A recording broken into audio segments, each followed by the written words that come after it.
Allez, la revue de presse culturelle est signée de Patrice Redouane et on commence tout de suite. Et on commence par une devinette. Regardez le tableau, et moi je vous pose la question, c'est qui?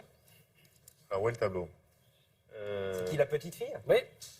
Alors, Ah oui, d'accord. il faut savoir que quand elle a été peinte, la petite fille, elle s'est adressée à la peintre, Marie Laurencin, c'était en 52, il lui a dit... Le regard devrait vous aider. Oui, elle a dit, attention, j'ai les yeux bleus. Hein.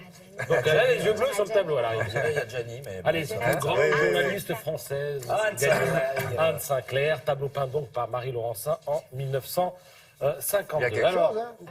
Oui, ce tableau a une histoire.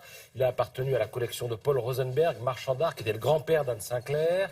Et avec d'autres tableaux, eh bien, il fait l'objet d'une exposition jusqu'au 23 juillet au musée Mayol à Paris. Et c'est plus qu'une expo, c'est l'histoire d'un homme dont Anne Sinclair d'ailleurs raconte la vie et les combats dans un livre intitulé 21 rue La Boétie. C'était tout simplement l'adresse de la galerie de son grand-père. Alors, l'histoire, rapidement, en 1937, il y a assaut des nazis, si je puis dire, contre l'art dégénéré. Paul Rosenberg, le grand-père d'Anne Sinclair, se sent visé. En plus, il est juif. Il se réfugie à Floirac, près de Bordeaux.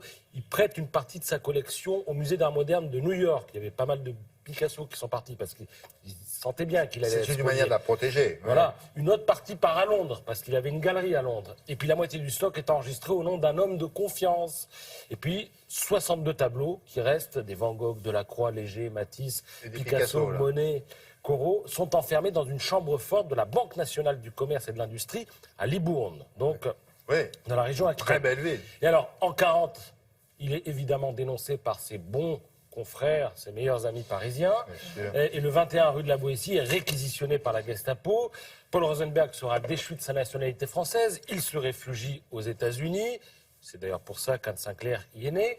Et à la Libération, eh bien, il engage un combat donc, pour récupérer ses œuvres. Et là, il avait une chance terrible, c'est qu'il avait fait un inventaire particulièrement méticuleux de tout ce qu'il possédait. Ça l'a beaucoup aidé. Alors, il y a eu aussi des concours de circonstances ahurissants dans cette histoire. C'est-à-dire que le fils de Paul Rosenberg, son fils, donc Alexandre, s'était engagé et on ne savait pas où il était. La famille n'avait pas de nouvelles et il participera au commando qui, en août 44, stoppe un train qui partait, avec des Allemands à l'intérieur, il partait en Allemagne, et dans le train, qu'est-ce qu'il trouve?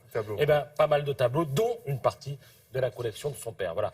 Donc l'histoire inspirera même un film intitulé Le Train, avec Burt Lancaster et Jeanne Moreau.